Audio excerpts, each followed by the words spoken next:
Pojucana, beleza? Meu nome é Leônidas Castro, professor de História, e hoje a gente vai ter uma aula sobre os hominídeos. Aula de História, sexto ano, pré-história na realidade. Para começo, o termo hominídeos se refere aos seres humanos e todos os ancestrais, considerados ancestrais dos seres humanos. Antes de falarmos deles, a gente vai retomar um pouco do que a gente falou na aula passada, ok? Então vamos dar uma olhadinha. A gente estava falando sobre a evolução e eu falei sobre vários seres vivos que existiram, foram extintos, outros surgiram há muito tempo atrás, estão até aqui hoje, né? Mas falei que vários deles existiram e foram extintos, né? Os mais famosos, claro, são os dinossauros, né? Mas não foram os únicos. E aí eu coloquei para a gente retomar, porque aí fica aquela pergunta, né? Como é que a gente sabe que todos esses animais existiram, né? E aí a resposta está nas escavações arqueológicas através dos fósseis. Tá? Os fósseis são os restos de seres vivos ou de evidências desses seres vivos, por exemplo, as pegadas de dinossauro petrificadas lá, pisou na lama e aquela rocha lá petrificou, então isso também é considerado um fóssil, está lá a impressão da pata do dinossauro, né? Mas de modo geral a gente tem a imagem dos animais que viveram há muito tempo atrás incrustada nas rochas, são rochas sedimentares, né? De modo geral os sedimentos caíram em cima desses animais, isso petrificou e a gente tem até hoje o formato desses animais que viveram há tanto tempo atrás nas rochas, né? Aqui a gente tem de um escorpião que teria aproximadamente mais de 4 milhões de anos, né? É uma das criaturas mais antigas da Terra, por sinal, né? Que está aqui até hoje. E aqui fósseis de pterossauro. A gente vê aqui basicamente a impressão. E aqui a gente vê que ainda tem elementos do pterossauro, né? Então existem vários tipos de fósseis diferentes, alguns é só impressão e outros a gente tem os ossos petrificados, ovos petrificados de dinossauro e por aí vai.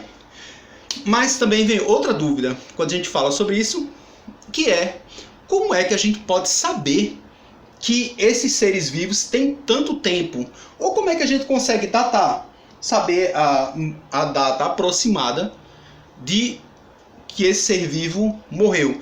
E aí a gente tem vários métodos de datação, né? Geralmente a gente de história, os arqueólogos, né? A gente pede ajuda a outros especialistas, como os geólogos que estudam as camadas de sedimento da Terra para poder fazer essa datação. Existem vários métodos de datação, mas os mais famosos ou os mais precisos, eles estão relacionados à desintegração ou decaimento radioativo, ou seja, é utilizado, observa-se o material radioativo ali presente nesses fósseis ou nas rochas, né?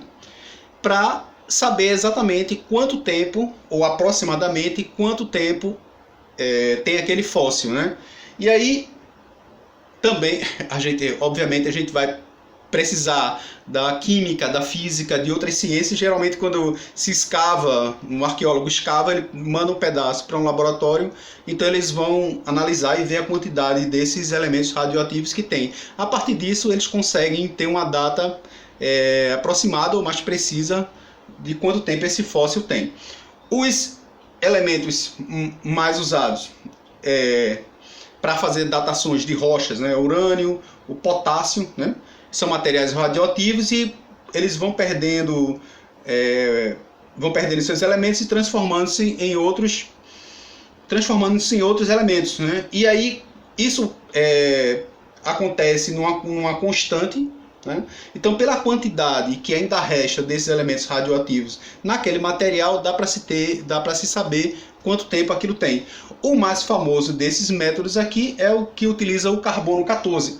E aí eu trouxe para vocês darem uma olhada resumidamente como funciona. apesar de ser o mais famoso, né, o carbono 14, ele tem uma limitação que é aí de uns 50 mil anos aproximadamente, mais que isso a gente costuma usar outros elementos como o potássio 40 para poder fazer essa datação. Então, resumidamente, como é que funciona? As árvores absorvem o carbono 14 através que é um isótopo, né? Através da fotossíntese e transfere isso para todos os seres vivos através da alimentação, da respiração.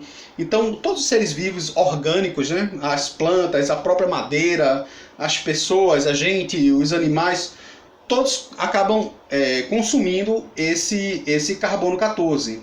Então, como ele é um material radioativo, a gente vai estar consumindo ele em vida. Quando a gente morre, o que vai acontecer é que ele vai ser liberado para a natureza.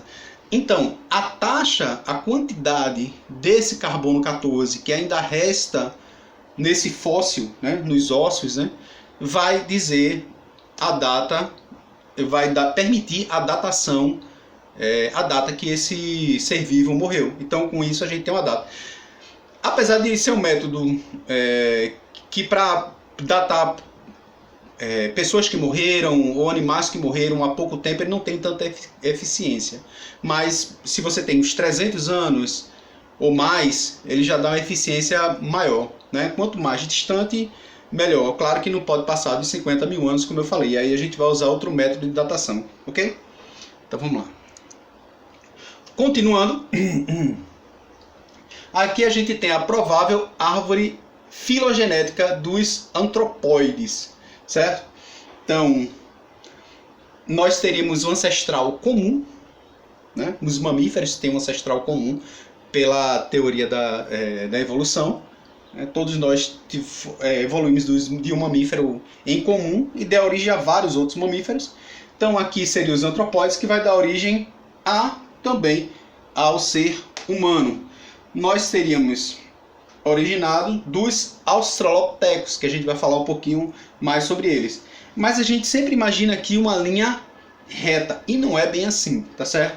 Então, os australopithecus, primeiro que não existiu somente um, existiram várias espécies de australopithecus que deram origem a outros australopithecus, que deram origem a outras espécies do gênero Homo, né, que é o nosso gênero, o gênero humano, e que foram extintos, não existem mais. Essa ordem que a gente pensa certinha, ela não vai acontecer, certo?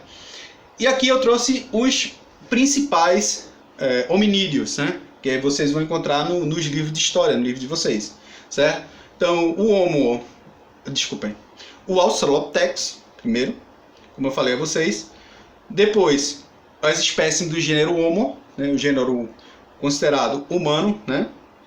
O Homo habilis, o Homo erectus, o Homo neanderthalensis, ou Homo sapiens neanderthalensis, e a nossa espécie, o Homo sapiens sapiens, ou só Homo sapiens, né? O homem que sabe, né? A nossa espécie. Então, todos esses aqui são considerados do gênero Homo, ou seja, do mesmo gênero da nossa espécie. E o Australopithecus para trás, não. Mas todos esses são considerados hominídeos, tá? Essa representação, ela não é uma representação tão boa como eu acabei de falar. Por quê? A gente imagina que a evolução ela acontece dessa forma, como aparece no desenho, né, direitinho. Mas não é bem assim. Essas espécimes aqui deram origem a outras, tá? Existiram outras que a gente não está falando aqui, de Australopithecus, que eu já falei que tem várias espécies de Australopithecus, mas também do gênero Homo, que não estão aqui, né? Então essa não foi uma escalinha, um evoluindo para o outro de maneira uniforme, como a gente pensa aqui. A propósito, essas pesquisas sobre as origens da humanidade, elas estão muito fortes hoje, né? Então é um estudo relativamente recente. Então tem muito estudo sendo feito hoje, muitos hominídeos sendo descobertos, muito estudo sendo feito, muitas escavações, fósseis, ossos, crânios sendo encontrados. Então esse quebra-cabeça ele está sendo montado ainda, tá? Vamos falar primeiro lá, os Australopithecus. O nome Australopithecus significa macaco do sul, tá? Austral, do sul, e Pithecus, macaco. Mas é importante vocês saberem que não é correto a gente dizer que a teoria da evolução diz que o homem evoluiu do macaco, tá certo? Os macacos estão lá, eles tiveram sua evolução de uma outra maneira. Os homens tiveram sua evolução através dos hominídeos, tá certo? Apesar de você olhar e achar que parece um macaco, mas não é um macaco. Isso aqui é um Australopithecus, tá certo? A representação de um Australopithecus não é a única. Como eu falei a vocês, existiram várias espécimes de Australopithecus. Existem várias recriações através dos fósseis encontrados e como eram esses Australopithecus. Basicamente, os Australopithecus, todos eles, viveram há 5,5 milhões de anos, todos na África. Andavam eretos, sobre os dois pés também, né? Também andavam assim, nem sempre, mas também andavam em pé. Tinham altura de 1 metro até 1,20 m e foram extintos há cerca de 2,5 milhões de anos atrás. Então, as várias espécies do gênero Homo, inclusive a nossa, que veio surgir bem depois, teria sido uma evolução dos Australopithecus. Outro é o Homo habilis. Esse aqui já é do gênero Homo, que é o mesmo gênero da nossa espécie, o gênero humano, né? Nossa espécie. O Homo habilis recebeu esse nome. O nome Homo habilis quer dizer homem habilidoso, e ele recebeu esse nome justamente porque ele tinha a habilidade de fazer ferramentas, instrumentos utilizando pedras lascadas. Por isso que a gente chama esse período da história de Idade da Pedra Lascada, né? Quando surgiu. A gente vai falar disso na próxima aula. O Homo habilis teria vivido por volta entre 2,5 milhões de anos até 700 mil anos atrás, também na África, né? Não é à toa que a gente diz que a África é o berço da humanidade, né?